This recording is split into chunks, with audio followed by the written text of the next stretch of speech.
We are on the fourth letter ng ating pag-aaral on steadfastness. S, set your affection. T, our thinking. E,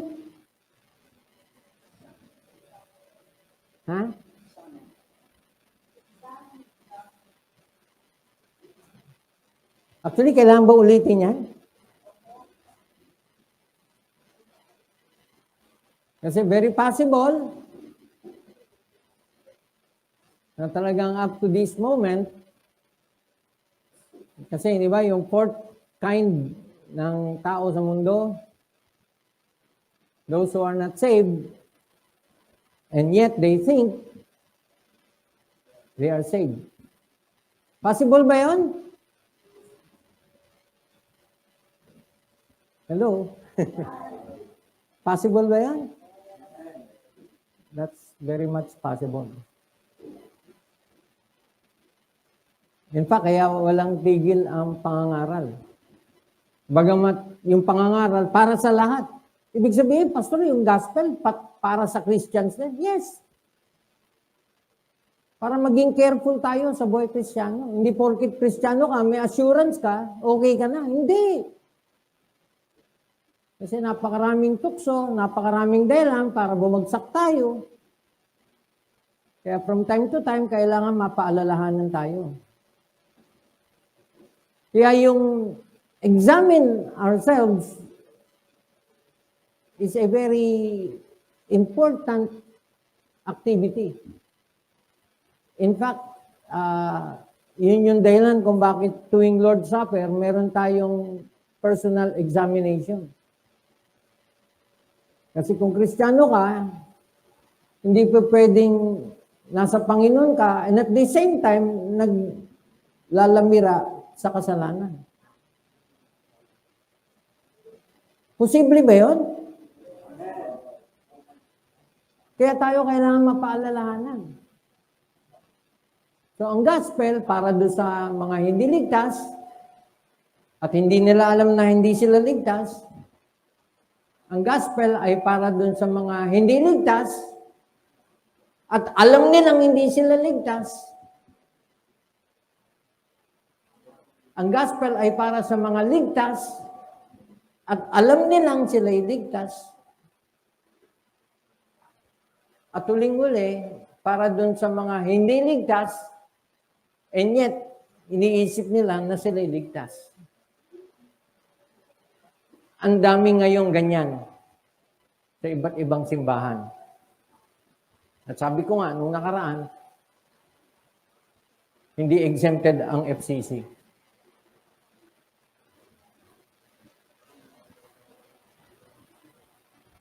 Kaya hindi tayo magsasawa, hindi tayo manghihinawa na ipangaral ang Ebanghelyo. Kasi He is not willing that any should perish, but that all should come to repentance.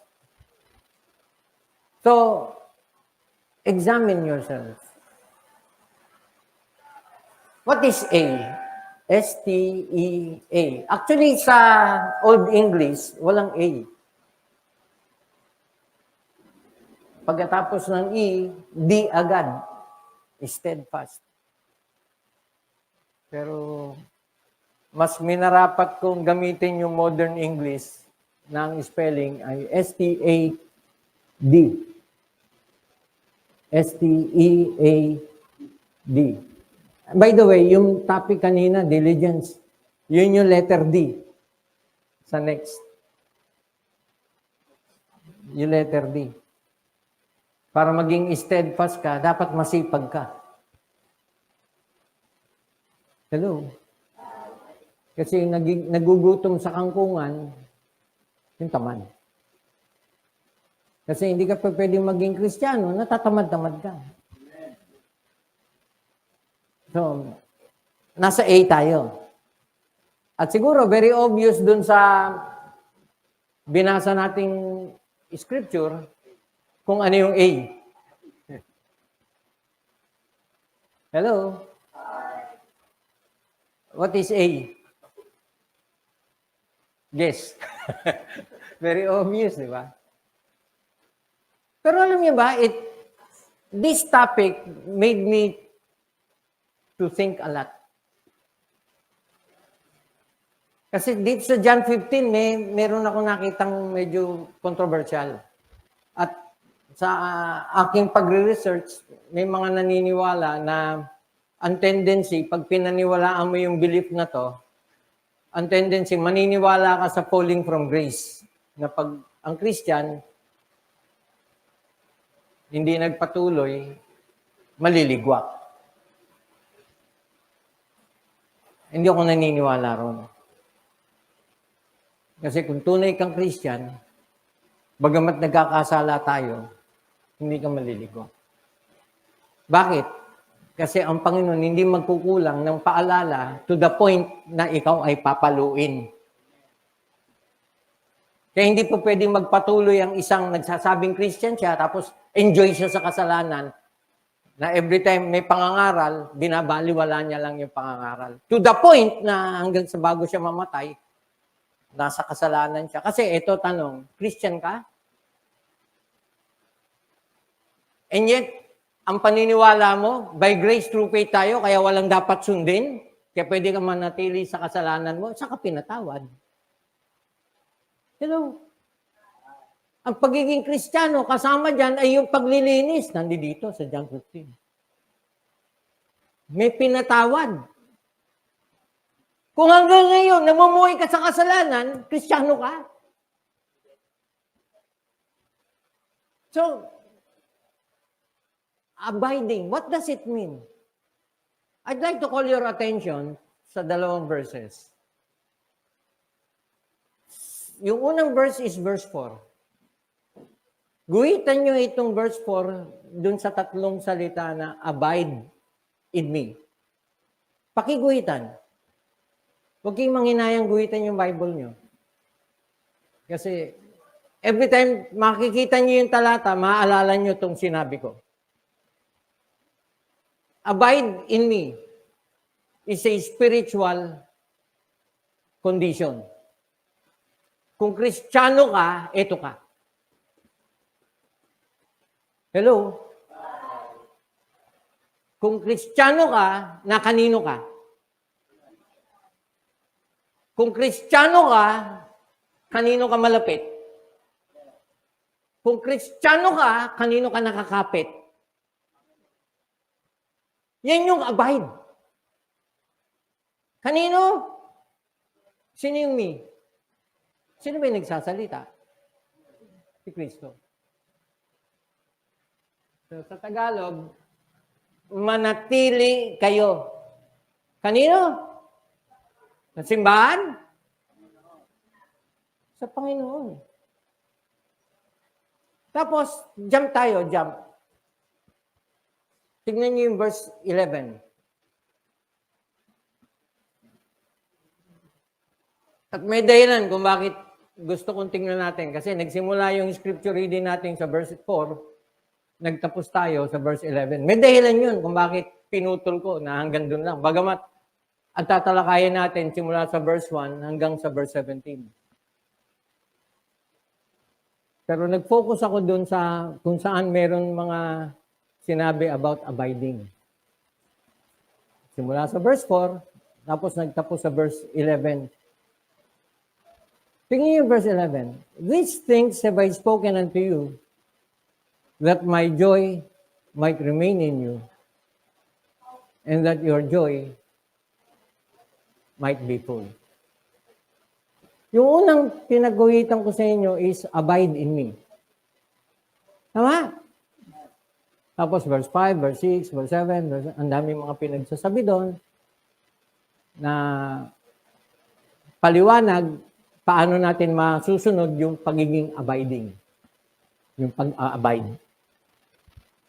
Yung verse 11, kung gagawin natin at itutuloy natin, susundin natin yung payo kung paano tayo mag-a-abide, yung verse 11 ang resulta. Hello? Ano yung resulta? Bakit ba pinagsasabi ng Lord itong mga sinabi niya sa verse 4 hanggang verse 11? Bakit niya sinabi? These things have I spoken unto you. So, ito yung dahilan kung bakit niya sinabi that my joy might remain in you. Kasi nung naging Kristiyano tayo, isang ibinigay niya sa atin as a result ng pagiging Kristiyano natin ay yung kagalakan. Hello? Nagsalamin ba kayo ngayong umaga? Nagsalamin kayo?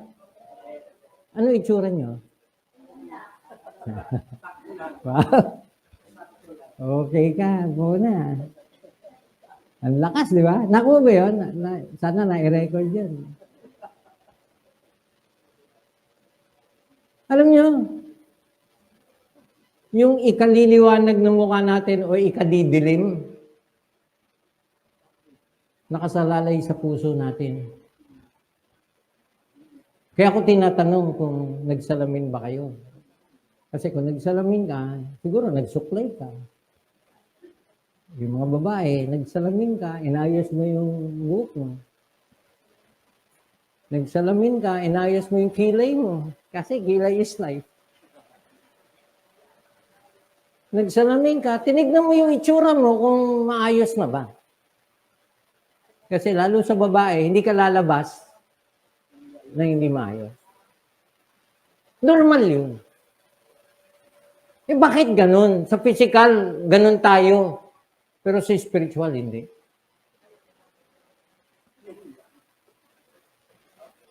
Hello? That your joy might be full. Kaya ang tanong, nasa atin ba yung joy ni Christ? Kasi dito, that my joy might remain in you and that joy might be full. Parang sasakyan lang yan. Pag yung tangke ng gasolina mo nasa kalahati na,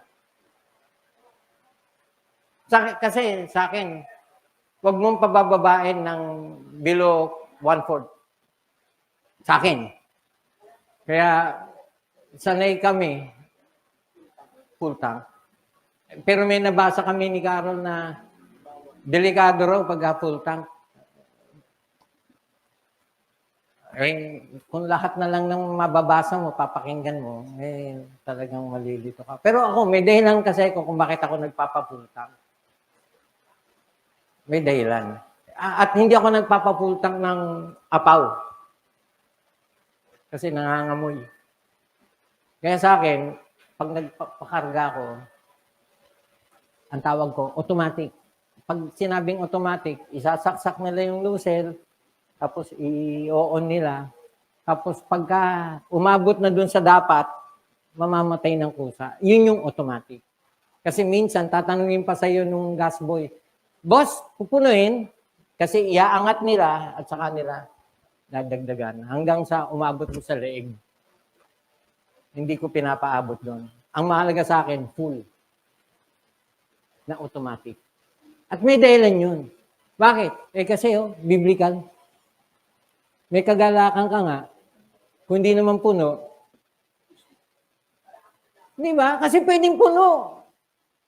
Hello? Pwedeng puno. And every time magsasalamin ka, pakitingnan kung puno. Kasi pwedeng kulang. Eh ano ngayon, pastor, kung kulang? Mag-isip ka, bakit? Kasi may dahilan kung bakit gusto ng Lord puno.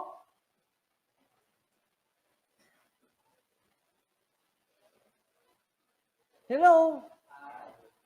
So, nanalamin ka. Maganda ka. Puno. Saan nakikita yun?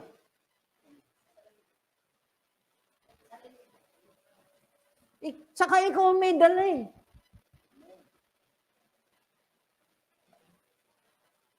Alam niyo, we can go on and on as I emphasize this. Introduction pa lang to, ha? As I emphasize this. Yung pananatili natin sa Panginoon, walang unang makikinabang kundi tayo. Bakit ko sinasabi ito? Kasi may mga tao, ang kaligayahan nila ang mundo. Madamot ang mundo. Ang daming kayamanan sa mundo kung kani-kanino pinagbibigay. Ikaw na nakaganyan, hindi ka inaabutan. Tama. Kaya ang palaging natin, kaluwi ba na to? Kaya pag nanalaming ka, tutulo na ng luha mo, kawawa ka naman. Tama. Now, I'm illustrating a very important aspect sa buhay Kristiyano. Ini-illustrate ko kasi pwedeng Kristiyano ka pero hindi ka maligaya. Tanong, bakit?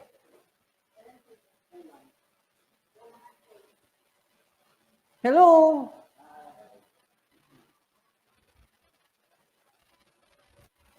What's abiding? Pansinin niyo, nagulat din ako, pero gusto kong tawagin ng attention nyo. Hindi aksidente. May dahilan siguro ang Panginoon. Bakit? Nauna muna yung E bago yung A. Ano yung pinag-aralan natin sa E? Spiritual check-up. Tsakin natin, Kristiyano tayo. Tsakin natin na nasa pananampalataya tayo. Tsakin natin na talagang tayo'y anak ng Diyos. Kasi the possibility, pwedeng hindi. In fact, baka nung last na preaching, doon natin na-realize, hindi yata ako talaga Christian. Siguro dahil as a result ng preaching, natanggal na yung yata. Hindi pala talaga ako Christian. Alam nyo, that's good news. Kasi at least nalaman mo bago maging uli ang lahat. Kasi ang nakakatakot, ang nakakahindik na katotohanan, pag dumating na yung araw na yun at nagsasabi ka, Lord, paano naman ako? Pinapasok na lahat, ikaw na lang. Lord, paano ako? Kasama ko yung mga yan eh. Kailan? Sabihin ng Lord, sino ka? Baka naliligaw ka, hindi ka rito. Posible ba yun? Hindi na eh. Matthew chapter 7, kaya nagbigay ako ng talata eh. Na hindi gawa-gawa lang ni pastor yung kwento. Nung bakit napakalaga nung examine yourselves. Bakit? Kasi itong abiding, kung yung examine yourselves is a spiritual check-up, itong abiding is a spiritual status. Mahalagang alam natin Kristiyano tayo, bago tayo mag-proceed dun sa spiritual status para malaman natin nasa na tayo. Kasi hindi lahat ng namumuhay bilang Kristiyano ay merong joy that is full. Hello? Hindi lahat tayo pare-pareho ng bunga.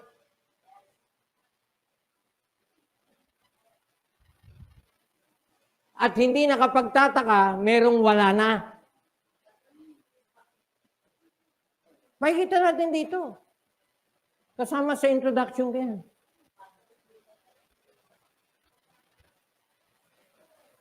It is important to have a spiritual check-up. Malaman natin, who am I? Kristiyano ba talaga ako o hindi? It is important to have a spiritual check-up before we can proceed with our spiritual status. Kasi yung status, alamin natin, nasa na tayo? Where am I? Kaya hiningi ko kay Gwen yung senior niya na stages of spiritual growth. Stages. Kasi merong nagsisimula pa lang, kumbaga sa pag-aaral, nasa nursery, kinder, merong ilan sa atin na elementary. Ano ba, susundin ko yung bagong curriculum? Junior high school, senior high school, at merong advanced studies, nasa college, nagdo-doctorate, nagmamasteral. So, iba-iba yung status natin. Pero alam nyo, bago natin i-proceed yung spiritual status, mahalagang ma-check muna natin ang ating sarili. Christian ba talaga ako? Kasi there can be no growth if there is no life. Kaya mapapansin nyo rito, dun sa abiding is simply being connected. At may dahilan kung bakit ginamit yung example ng agriculture. At dito ako nagkaroon ng intriga. Teka, hindi nawawala ang pagiging Kristiyano ng isang Kristiyano eh. Pero bakit meron tinatanggal? Ayan. O, nakuha niya? Are you following me? May tinatanggal. Every branch in me that beareth not fruit, He taketh away. Oh.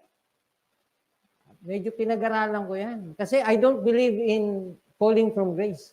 Kung Christian ka, hindi ka po pwedeng mawala sa Panginoon. Ito, nakakabit. Hindi, pinutol. May paliwanag yan. Andiyan pa kayo? Huwag niyo ko iwan, ha?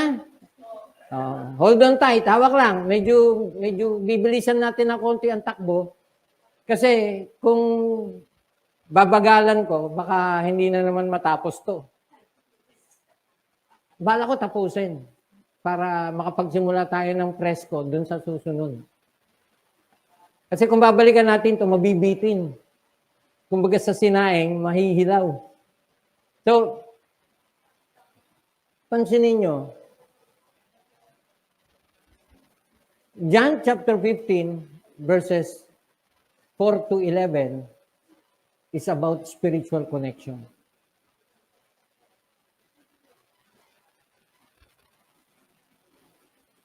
Kaya kami buhay kasi nakakabit ka.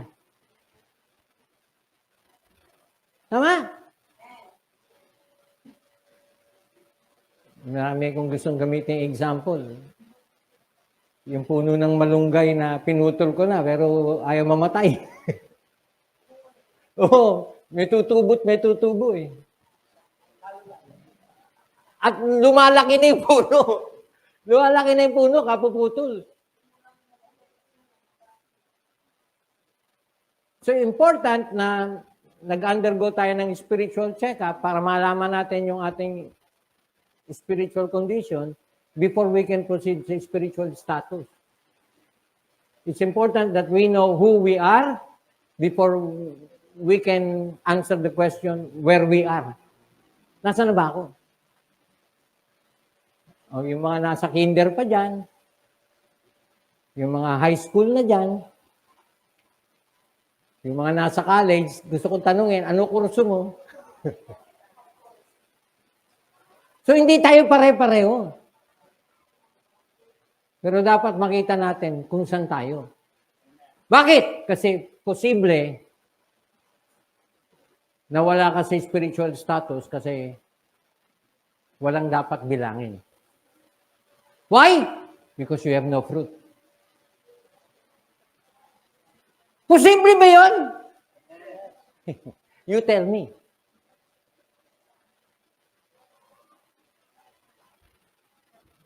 So, there is a spiritual connection. At speaking of connection, we are talking about relationship. Relationship of the branch to the vine. Kasi verse 1, I am the true vine and my Father is the husbandman. So, sino yung vine? Si Christ. Every branch in me that beareth not fruit, He taketh away. Ito yung intriga sa akin. Nakakabit eh. Tinanggal? Ba't siya tinanggal? Oh, ang linaw. So, pwede pala yun. Pwede. Papaliwanag ko kung sino ito. Papaliwanag natin. Hindi ito basta Kristiyano lang. Hindi. babalikan natin yung history. Sino ba yung nagsasabing sa Diyos sila? Sino? Anong bansa yun? Israel. Sila yung bayan ng Diyos. Anong sabi ni Pablo? Hindi porket Israel, Israel nga. O, yun. Hindi porket bayan ka ng Israel, anak ka na ng Diyos. Kasi hindi lahat sumasampalataya. Kaya hindi lahat namumunga. So, sino yung ilalaglag? Yung hindi namunga. Bakit hindi namunga? Walang pananampalataya. Hindi, nakakabit eh. Paano sila nakakabit? Bayan. Tuli. Kaya sabi ni Pablo sa Roma, hindi porket na tuli, Israel. Kasi ano yung tunay na tuli? Spiritual. Sa puso. Oh. Pananampalataya. Kasi kaya walang bunga, walang pananampalataya. Kasi by their fruits, you shall know them. Take note. Sino yung tunay na Kristiyano? Yung namumunga.